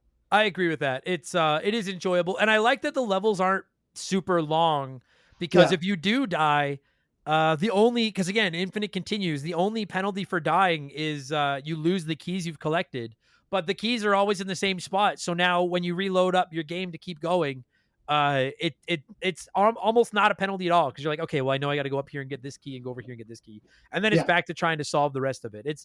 It's very much, it's so funny because as a kid, like you said, we rented over and over, you played over and over, and now playing it, I'm like, it's not that it's not by no means a bad game. I like this game, but I was like, this is like I could, if I just sat down and focused, I could beat this game in a day and be like, all right, I'm done. yeah, There's not optional ways to go and find the keys. There's a couple levels where there's more keys than you actually need, like yep, the train, that yeah. fucking train. We'll get there. But but for the most part, it's a pretty straightforward. I don't know. It's an NES game, and I'm genuinely shocked that people talk about it being as tough as it's talked about, because I'm like, I don't think this has anything on like Castlevania or like it's Completely agree. I don't. I think it's fair. I think it's tough but fair. The only thing that's a little bit cheap about it is the occasional respawning enemies, like those fucking pollen seeds that are just keep falling from the fucking. Yeah, yeah. This is one that if you want to get into a game that everyone thinks is hard, but it's not really as tough as it is, play this one, and it'll boost your resume a little bit. Yeah. Every time you play it, you'll figure out one more level, and then after 3 or 4 sessions, you'll be like, "Oh, okay." Yeah. Now, I will say, to be fair, I can't. As of this recording, I can't beat it. I can get right to the end segment, but Yeah. it does have a pretty nasty difficulty spike at the end. Yeah. Yeah. So like talking about levels, like the first level it's really not too tough. It's mostly again exploration, finding where those 6 keys are. I think there's also another spike in level 2, another difficulty spike in level 2. Sorry. As a kid, like I kind of got stuck there. Right. On the note of level 2, though, one thing I like about this game as well is that not every level, but in some levels, when you first start the level, a character will come up and talk to you and just give you like some, and usually it's a tip, but if you're not paying attention, you blow through it. And in I think it's the second level, the guy comes up to you right away, the character, and they're like, "Oh, I have a friend who lives at the bottom of the water who wants to talk to you." And so then you dive into this water, and the first time I played through it, I didn't bother going down to the bottom, and then I couldn't find a key. Then the next time I played it, I heard what he said, and I was like, "Oh." So then I swam down to the bottom of the water, and then there is a creature living down there, and then that creature tells you that you need the lizard who's up at the top of a tree. And then you realize once you get on the gorilla, you can climb the tree up to and it really well done, because just minorly hidden things, but you need to listen to what that character at the front is saying to figure out where they are. I liked that. That was well done. Yeah. Yeah, the first time you just jump right through that water and get out of there, and then once you know that you need to go down there for that second hint, you see the bottom of the water that's open, and you can swim down to that, and that brings you to another screen. So that really was well clever. done. And then once you know, you don't have to go back there again. But now one thing too is with that second level, and you mentioned this earlier, the background isn't black. It's like purple, like they've drawn like mountains or something back there. It looks nice. I think it actually looks really sharp. But boy, you do see the game chugs a little bit. Whereas when it's against that solid black background, it is silky smooth. Yep. It has a little bit of a tough time. Again, very comparable to Mega Man 3, where there's a lot of slowdown, like Top Man stage, that type of stuff, where it chugs along when there's a lot of sprites. And the sprites in this game, they're big, they look good, they're detailed, and when you have so many fucking enemies on the screen, it does make it slow down a little bit. Yeah, she chugs. At times she chugs. So anyway, sorry. So the first level, you're in like that forest with the mushrooms. It's pretty easy. The second level, once I listened to what that guy had to say, I didn't find the second level too bad. Yep. But you do need to read what he has to say. Otherwise, you'd never realize, go to the bottom of the water, then get on the gorilla and climb to the top of the tree. But it's also those things that, like, once you know that they're there, then your second run through is so much faster because you don't have to talk to anybody. Yep. So that's, and then, the third level is that fucking train. Oh, so it's tough. So that's an auto scroll. And Yeah. that is a cool way to do an auto scroll, though. That you're getting Yeah. on, Yeah. you're getting on the train, getting on the toy train, and I think it's called the House of Toys, and you're basically going across this train from one part of the level to the other part of the level, and there's all sorts of the planes. Now, I think the planes are pretty consistent with where they show up and which ones dive bomb you and which ones don't. But the thing that always gets me, and I've not beaten this game yet without dying, and most of the time, it's my deathless run ends very early because sometimes those grenades that those balloons drop, they're either they drop early or they drop late. You don't know when they're coming. I think it's totally RNG, Yeah. and it's Agreed. tough. That's frustrated the shit out of me. Those fucking hot air balloons or whatever they are that drop the Yes. bombs on you. And it's like, you're right. There's just, same thing for me. I found my best strategy with them is to just balls to the wall and try to get past them as quick as possible. Yeah. There doesn't seem to be any rhyme or reason to when they're going to fucking drop. And it can be goddamn. And again, you're on this auto scrolling train. You have 3 hits and then you're dead. And my big beef with that train level is that you don't get to turn into any animals. It's Yep. literally just trying to stay alive on this train and avoid everything that's coming at you. Yeah. And I will agree that it's a cool way to do an auto scrolling level, but Yep. it's just like we just spent the first 2 levels loving how we get to turn into all these funky animals and do all these crazy things. And now you've just decided like, fuck you, just ride on this Yeah. train. A little Yeah. schizophrenic for sure. But at the same time, it does add some variety. And Yeah, it does. yeah, I'm okay with it. It's still tough, think though. I still feel like they could have snuck at least one animal in there. I don't know what animal is on a train, but something. Yeah. Because Yeah. that level fucking infuriates me. Definitely not the mouse. No. Well, hey, there's Fuck lots that of mice mouse. on train. I don't know. Yeah, I don't know. That train level, I know some people wrote in saying they didn't care for the train level. And I will say, outside of the last level of the game, it is probably my least favorite level as well. Yeah, I would agree. So it just feels so half-assed. Like, I don't know. It doesn't matter anyways. Fuck, what's after? You have this already. You're on the ball. What's after the train? I literally just played this like an hour ago. Yeah, it's the Night Sea. Oh, That's yeah, the, the one where you the go water underwater. level. Yeah. Yeah. Yeah, which I traditionally despise swimming levels. As far as swimming levels go, not too bad. No, it's not. And the fact that they give you a couple power-ups down there too, that is helpful. Yeah. So yeah, I don't mind that one. The only frustrating thing about the swimming level is there are, and you mentioned it, there's instances where you run into those fucking auto death spikes. Yeah. And they can be, dude, they are, the hitboxes on those things are they're not tight. Like you came pretty close to our spikes. Fuck you. Yeah, not forgiving at all.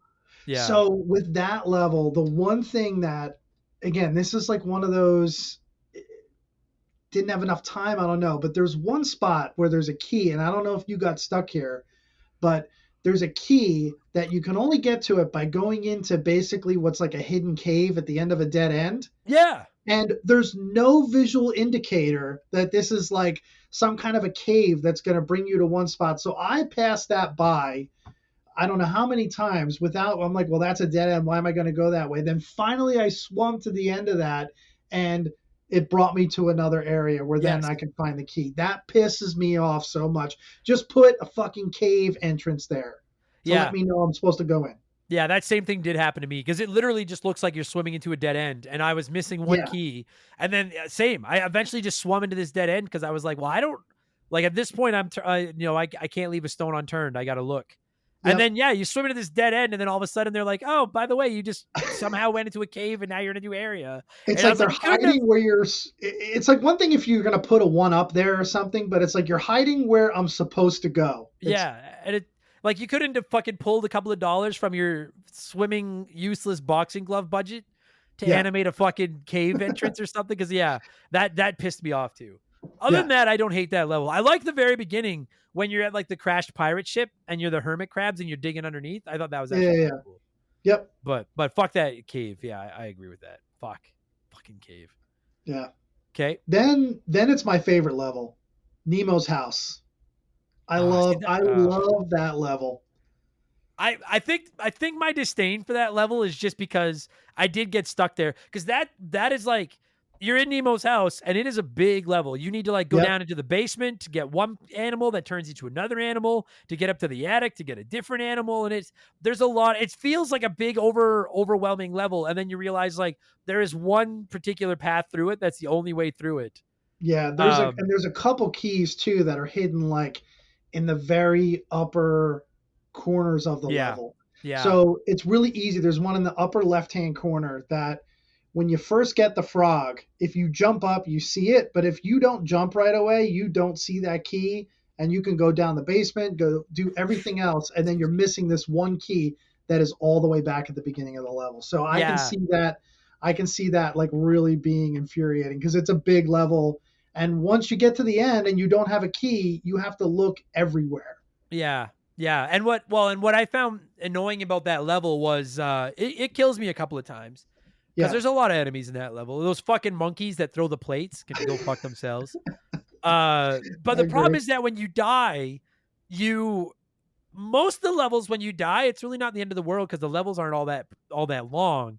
But in this one, when you die, even if you were like right near the end and you maybe needed one more key, or you have all the keys and you just need to get out, when you die, you need to redo the whole thing. Which is go up and get the frog. Use the frog to go down to the basement. Go down to the basement and get the lizard who will carry you up to the bee. Then fly up to the attic with the bee to get the mouse to go across the attic to drop down to the next bug. And it's just a lot of steps that when you've done everything and there's nothing left to collect, you just need to execute it. It can that got under my skin a little bit. Part. But again, I thought they did such a great job of like you're a kid in this house and that idea of like being really small in the big house and like exploring every little area of it, and a lot of detail that they put with different backgrounds, like the wood background and then stone backgrounds, and then you're in the basement in the attic. I just thought it was very creative, and feels like the most care went into that level in particular. I'll get on board with that. Definitely the deepest level of the game. Yeah. I agree with. And again, like, I don't know. I feel like it's a stupid criticism when my criticism is that I died and now I have to do the level again. And it's like, well, what the fuck did you think was going to happen, you handheld bitch? Like, of course that's part of the game. Well, and some of the stuff is tough. Like, it's really easy to die like 2/3 of the way through when you have the mouse and you're trekking back across and you have those birds dropping those eyeballs on you or whatever it is. Yes. And because the hitbox of the mallet sucks. Dude. I died up there 3 or 4 times until I finally realized that I think the play is to just ignore the birds flying over your head and just mallet the eyeball egg things they're dropping and just don't touch them. And you know why you died? Because of the hitbox? Because I was on the mouse? Because the mouse sucks. No, the mouse doesn't suck. I suck. I'll face the blame for this, mouse. This isn't on you. I'm terrible. But I agree with that. I found that fucking those goddamn fucking guy. And then dude, and then trying to break those fucking bricks. Oh, it's terrible. God. I don't if you've never played it, there's just these like breakable walls, and it's so obvious that you need to ride the mouse up to these breakable walls and then break the walls and it's so obvious. But fuck me, is it hard to do. Yeah. Oh my fucking God. Yep. And there's no pressure, there's no time, it's a good thing they don't have enemies there. If there were enemies there, that might be rage quit time for several people. So they give you the time to do it, but it's a little bit annoying.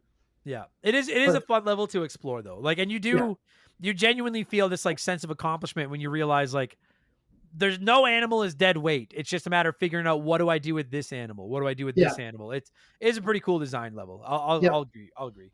Sorry about that, everybody. Quick hiccup on the old technology there. So the house heard us talking shit about it. The house is fine. And then we're getting toward the end of the game. It's only like 8 levels, I think. Yep. So after the house is the Cloudland? Yes, Cloud Ruins. Yep. That level, that's another one that it like you're going across rooftops to start. You get the bee early, and then it becomes an auto-scrolling level where you're going up into the sky, and you need to land on clouds because the bee only has 7 or 8 flaps of his wings before he's out of gas. And if you fall through the bottom of the screen, you die. So you need to be going from cloud to cloud, trying to platform your way up. And I will say, as a platforming junkie, this is actually my favorite level in the game. Yeah, I thought they did that really well. And again, a little bit of a different gameplay from other spots where now, it's an auto scroll. Where they put the clouds, there's a lot of risk reward there. you can stop at every one. You later on realize you don't need to stop at every one. But if you stop at every one, you risk falling behind and not getting to the end. So, but if you push it too far, the bee has the chance to not make it too. So I thought they did that really well. And the timing, like when you land on one of those clouds, you literally, it's very precise. Like you land on that cloud, and the second your feet touch that cloud, you need to take off again because the level will bury you. And so that was one that was actually surprisingly precise platforming, and I really enjoyed it. The only thing about that level that felt off was that the keys aren't hidden. You get to the end of the level, and then all the keys are just sitting there. Right. And but I wonder if that was from playtesting, and they realized it was just too hard to make you collect keys while doing the platforming. Yeah, and it's like it doesn't want to soft lock you, right? Like you don't want to get to the end and have no way to get back to the beginning. And I think with those auto scrolls, there's no way for you to go back and try to find other keys. So a good idea to do the auto scroll, but you sacrifice that where your whole idea of like collecting these keys no longer matters. And so again, a little piecemeal with that. But it's definitely a fun level. Yeah, I quite enjoy that level. It is tough. That one killed me. Like I'm pretty good at it now, but that's one of those ones that like, I mean, it's a stupid comparison, but like almost got a hint of Celeste to it. And I know game came out 30 years before Celeste, but it's like you are going to die a few times at this one while you practice this. Like this is, you have to figure out, this one's going to fuck you up a bit. And I enjoyed that. Yeah. Big fan. And then it's the upside down house, right? Yeah. Yeah. That level, same.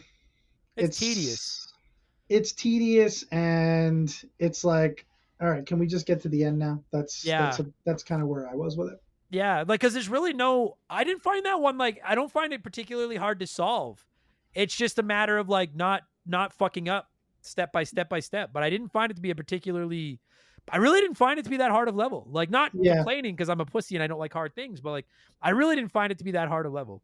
Yeah, I think when you kind of learn in Nemo's house that you have to search every area, and there's a key at the beginning you can miss. I actually missed it the other day when I was playing through, and then it is a long trek back. But overall, it's not too tough. No, and except then for breaking those blocks again with the mouse. Yeah, those fucking blocks. And then all of a sudden we get like a story. Oh my gosh, yeah. And that story, dude, those cutscenes where the girl like shows up and explains like, we need you to go save my dad from this bad guy and save the king of Slumberland or whatever the fuck. And she's like, here's a magic wand and we'll power it up, and now you've got a way to attack enemies. And I'm like, where the fuck were you 6 levels ago or 8 levels ago or whatever the fuck?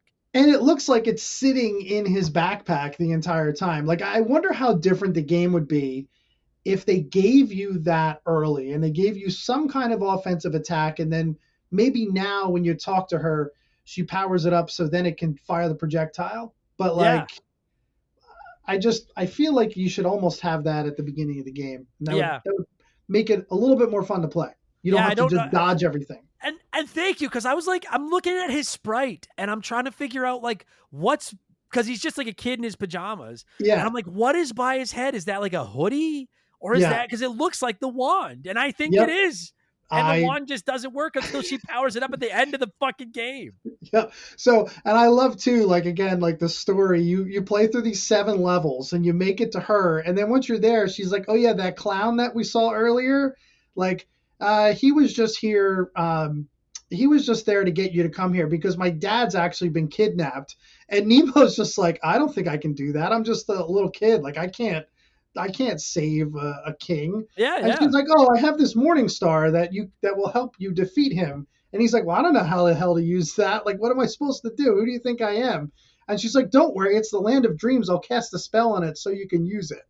Fuck, man. Fucking useless. God damn. And I don't know if this lines up with the movie, but like, it's definitely ridiculous. Yeah, it is. All of a sudden at the end of the game, hey kid, your only weapon has been a bag of candy. Here's a fucking magic wand that'll kill everything.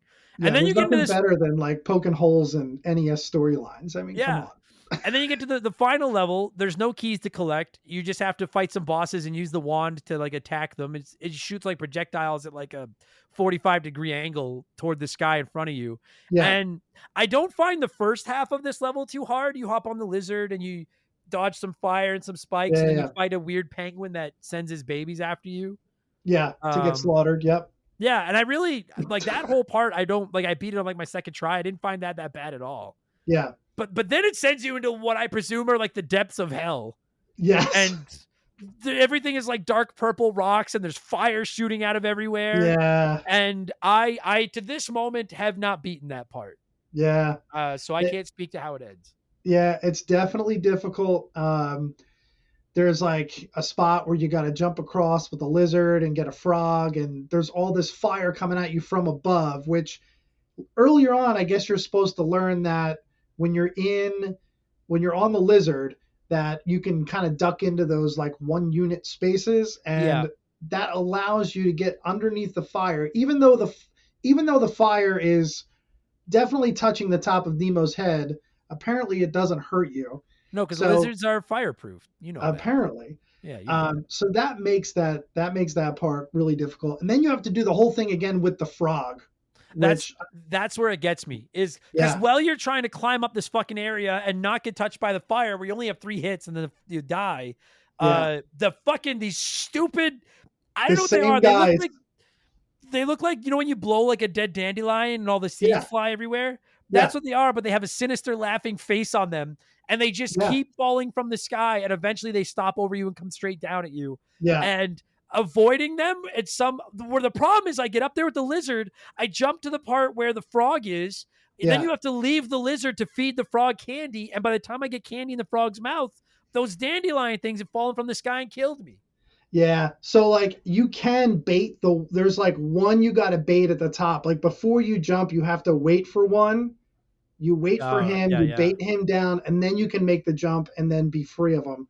But yeah, it's tough. And then you do that whole thing. You do that whole thing again with the frog, which is way more difficult because the frog won't move left to right. So getting through the fire is almost impossible. Yeah, because he has to like jump through the fucking fire, but when you jump, you hit the fire and fuck. Yes. Yeah. And then I presume once you get through there, then you have to fight the final boss, the Nightmare King or whatever. So there's like two more bosses. So the next boss is like a stingray, which this thing is definitely difficult. Like the penguin's pretty easy. The stingray is really difficult because the thing starts flying across the screen extremely fast, and it's really tough to dodge him. You basically have to stay like right at the middle of the screen, and if he's coming at you, you can move either way, but it's totally RNG. Like there's no way to manipulate him to one side or the other. And then once he's done, he'll stop and then start throwing fire at you. That's when you can fire your projectile at him. Not a bullet sponge like the last boss, but it's not an easy fight. I think overall, like the second part of that level, the second part of Nightmare Land is the toughest part of the game. Okay. Yeah. I can't. It's the only part of the game I can't fucking beat. So you're not gonna get any goddamn argument from me. Fuck those goddamn dandelion fucking things. Yeah. Fuck.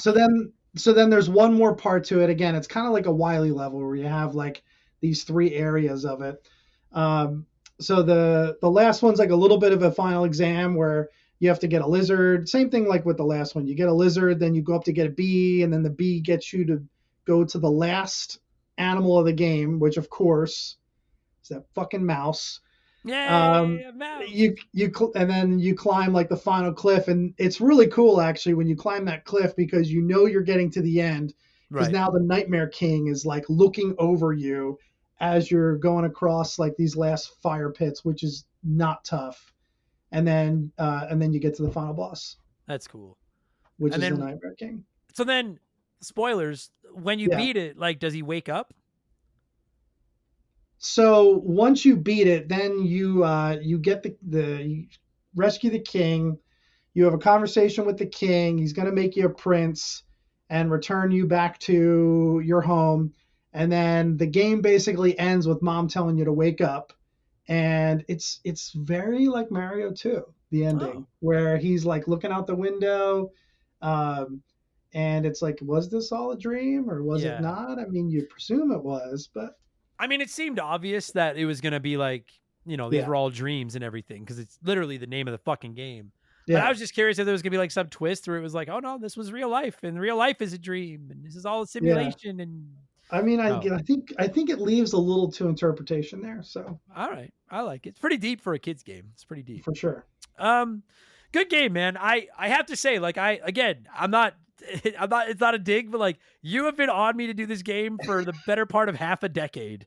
Yeah. And I finally have played it, and I've played it pretty religiously now for a few weeks.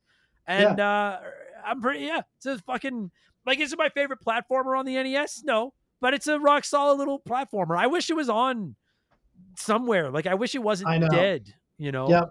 Yeah, this should totally be on the NSO to play. Like, yeah. I don't understand why it's not other than maybe Capcom, because I think Little Nemo, I think all of that is like public domain because of how early that comic strip was. So I don't think this is actually even licensed because I don't think it needs to be. Right. Because I think all of that now is public domain and anybody can do whatever they want with it. Right. There's actually like two, I don't know if I want to say remakes or sequels, but there's two Little Nemo games that have been in development for quite a while. I played one of them at a convention a couple years ago, and it looked awesome, but it didn't play nearly as fun as the original. It's just like, I hate that more and more frequently now on this show, we're talking about how I wish these games are more available somewhere. Like, it's just, yeah, you know, and this is where I'm like, I've never hidden it. This is where I support emulation. I'm like, yo, if a game's not available somewhere, then fucking go get it. Like, fuck that. But if you are a collector, this one it's pretty cheap. Yeah, I think I got it for $20. It wasn't bad. Yeah. And it's worth it. It's worth $20. It's a good little game. It definitely is. Yeah. So if you have the original hardware, I think it's worth seeking out. And if you don't have the original hardware and can find a way to play it, I think it's worth playing. Yeah, I'll throw an endorsement on it. Once I get good enough to beat it, I think I'm going to put up an Adam Sucks at Video Games of it. Nice. This is a good little game. We need to score this thing. And I always like to offer up the opportunity. Have you got any ideas, Andrew? I mean, I feel like you need 43 keys in the game. Oh. So I think that's a good scale. That's a little too clever for this show. That's a good scale. All right. Then the floor is yours, my friend. You have waited 5 years for this fucking moment. How many keys would you give Little Nemo the Dream Master? I mean, I got to give it 43. No, I'm not going to give it 43. I'm going to give it 38 out of 43. And that might be a touch high, but it loses a little bit because it's not actually all that replayable because even though, again, it feels open, it's not quite an open game. And there's just those couple little things we talked about, like with the hidden path and the night sea and some of the other, it's got a couple warts, but you know, overall, I think it's really good. It's not a top 25 NES game for me, but I think it does land in that top 50. I think it's like around 40 range. Really good quality game. Yeah, I don't disagree with almost any of that.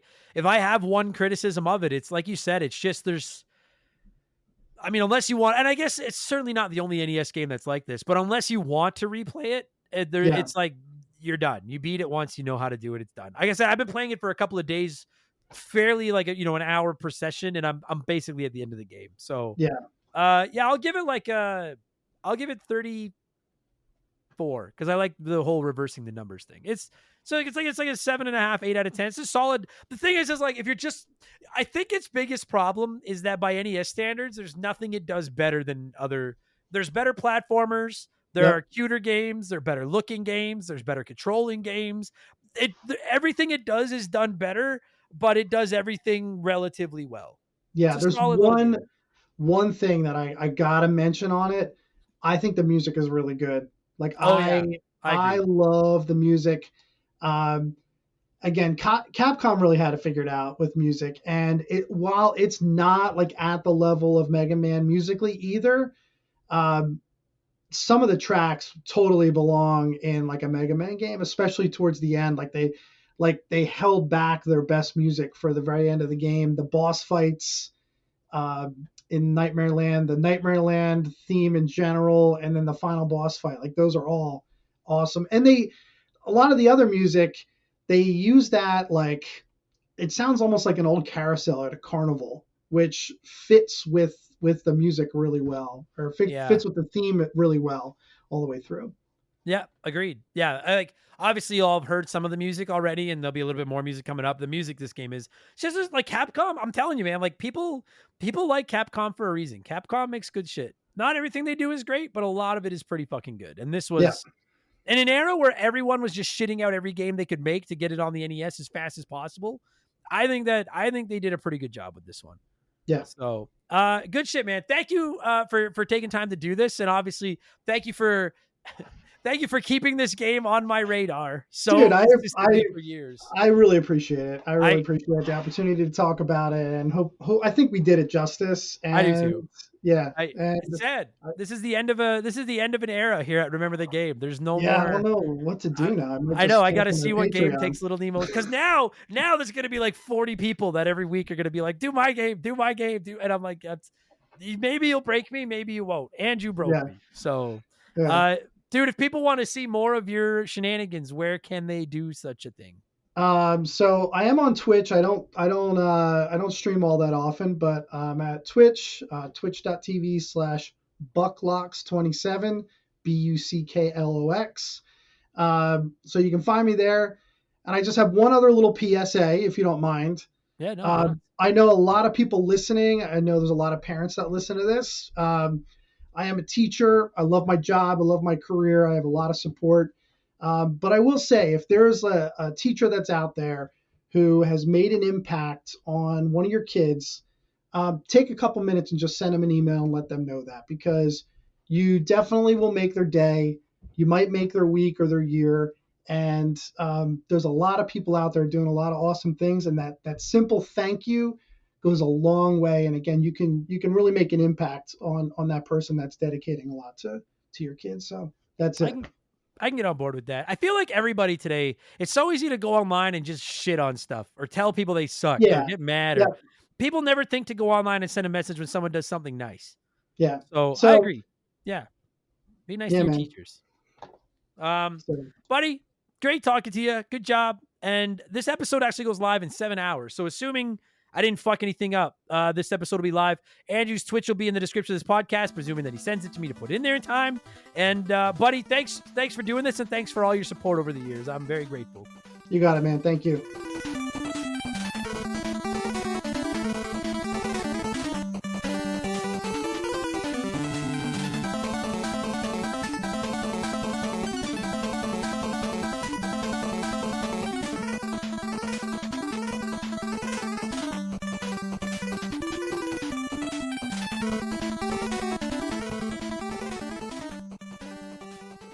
All right, that's going to do it for this week's episode. Andrew, thank you so much. Not only for giving me a call to talk Little Nemo, but for driving me fucking borderline crazy by asking me to cover it for 5+ years, and for getting me to finally play it, because it really is a fucking good game. I quite enjoy. I own a physical copy of it now, and it's staying right there on my shelf among all my childhood favorites, like Bart vs. the Space Mutants and Ninja Turtles and Mega Mans, etc. This is a really good little game that I hope eventually gets re-released somewhere so a bunch of you can play it, because it's pretty fucking solid. So Andrew, thank you for your for chatting with me, and of course to you, kind listener, for listening to this stupid show. Thank you so much for taking a chance on us, whether you've been here since day one or maybe this is your first Remember the Game. I appreciate it. I implore you to go back into the archives and check out the 300+ episodes waiting for you. There's something in there you'll like, and if you do like it, maybe leave us a nice review, would you? I don't know what they accomplished, but I'm supposed to ask for them. And if you really want to show us some love, maybe consider hopping over to the old Patreon box, patreon.com/Remember the Game. Subscriptions start at just $3 a month. You get hundreds of bonus podcasts, all ad-free. You can add them to Spotify or most other podcast services, so you don't have to use the stupid Patreon app because it fucking sucks. And you help me pay for things that I like food and my dog's medicine. We will be back for all our patrons tomorrow with Expansion Pass 218. As of now, I don't know what it's going to be about, but that's up to the patrons to decide. And I'll be in Toronto this weekend telling jokes, so hopefully you're coming by the show to see me. And if not, we'll see you next week for a whole nother slab of podcasts. And also don't forget twitch.tv/Remember the Game. Come by and say hi. Oh, and we have merch sale, 20% off till the end of July. RememberTheGamePodcast.com. Use promo code Molly300. I'm going to thank a bunch of you and get the hell out of here. Thanks for listening, everybody, and I'll talk to you on the next one. Cheers, so long, goodbye. Remember the Game is brought to you by our Patreons. I could not puke up all the content I churn out every week without all of your support. The following people are at the senior executive vice president level or higher at patreon.com/Remember the Game, and as such, I am contractually obligated to thank you all as quickly as possible. So in alphabetical order, a huge thank you to Remember the Game Hall of Famer Slick Motherfucking Rick. A dude named Adam A.B. Killen, Aaron Lawson, Ace McGuy, Adam Blank still hasn't reviewed Mario Galaxy, Adam Blank's Evil Twins Doppelganger's clone, Adam Martinet, Adam's former assistant, A.J. McCurgy, Alex McIntyre, Alex R., Alex Ramos, Alexander Camps, Amazon Cheese Merchant, Andrew Wright, Andy Hudson, Angry Ticks, Archangel Otaku, A-Town, Atrial Wormwood, Beaver Boy, Beef Dingleberry, Beers of War, Benjamin Atkins, Big Daddy Randall, Big the Cat, Biddy, B-Cuz19, Blaine the Hoagie Man, Blobby Rogers, B Money, Brandon DeZeba, Brant Hewitt, Brian Richmond, Bula, Burt Macklin, Cam Nelly 23, Can't Destroy Her, Captain Steve N, Carbon Fiber Zombie, Cesar, Chaz Hammond, Chris Fleury, Chris Hill, There Is No Cake, Christian Gabriel, Christopher Britt, Chugger 22, Coda Blaze, Cody Richardson, Cody Thompson, Combo Chuck, Confused But Still Here, Crystal Lake Management, Dazarith, Dan Fuselman, Dan of Dissect That Film, Daniel, Darbles, Dar Skywalter, Dave McGee, Dave Thompson, David Schroeder, DBXJ, Decoy Man, Dead Boys on the Roof, Devin Collins, Diablo Spartan, Donnie the Dude, Walter, Doogie, Doug Dorn, Drugs Bad MK, Earl, Elephant Calves, Elijah Burns, E-Man Trucker, Eric James, Eric Hopewell, Esteban Navarro, Fallen Snow Kiku, Fantasy Final, Fantasy Final, Fantasy Final, Faded Sufferance, Fill Up My Farts with Mouth. Ew.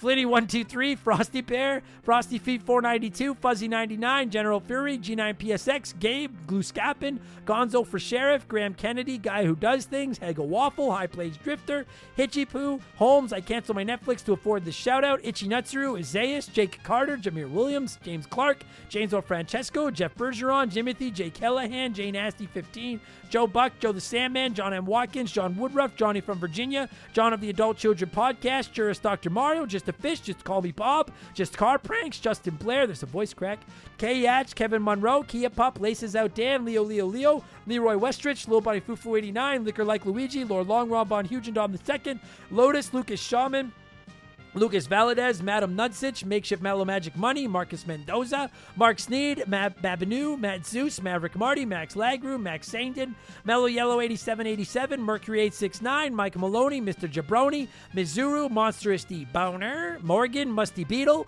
My Left Nut, Nathan Tremblay, Nerdy Hybrid, Nick Creature, No One Cares, Nothing Could Possibly Go Wrong, Oroku Saki's Gardener, Phil Lencher, Fill Up My Mouth with Farts, Plow King, Postman, Put It in H, Quiet Place Queen, Radioactive Man, Randy Barrage, Rated Excellent, Robbie Air, Roger Staubach's Pool Cleaner, Rush's Dog Walker, Ryan Kinchin, Ryan Perry, Ryan Stemmerding, Ryan Whitcomb, S. Sabin, Sam Carpenter, Savage Boosh, Scary Terry, Scott Brooks, Scotty McGee, Shank the Rat-Faced Bastard, Shoeboxer, Sharonic, Sire of Sarah, Sleeper Hit, Sour Goat Face, Squeak Nuts, Squints, Standard Ass Brian, Steve Dalk, Stud Steel Smash, Super Cyan, Sephiroth, Super Jess, T-Bear 87, Tadpole, Tazelhoft, Ted Explosion, The Big Deal, The Keegs, The Fletchman, Theodore, The Supreme, Chosorizo, Thomas Childs, Thomas Edward Houlihan III, Thomas Smith, Timmy the Exuberant Turtle, Timothy Sabrinsky, Titan 420, Toby OP, Travis Sanders, Triple, Tyler Bauer, VOS Rager, Works For Me, Wilco, Wimp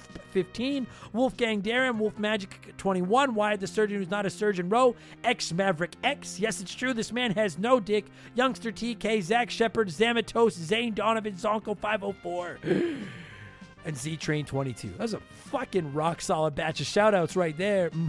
All right, guys, I'm going to go watch Game 7 of the Stanley Cup Finals. I hope you all enjoyed it. By the time this went out, it's already over. Thank you so much for the support, and I will talk to y'all in the next one. Cheers, so long, goodbye.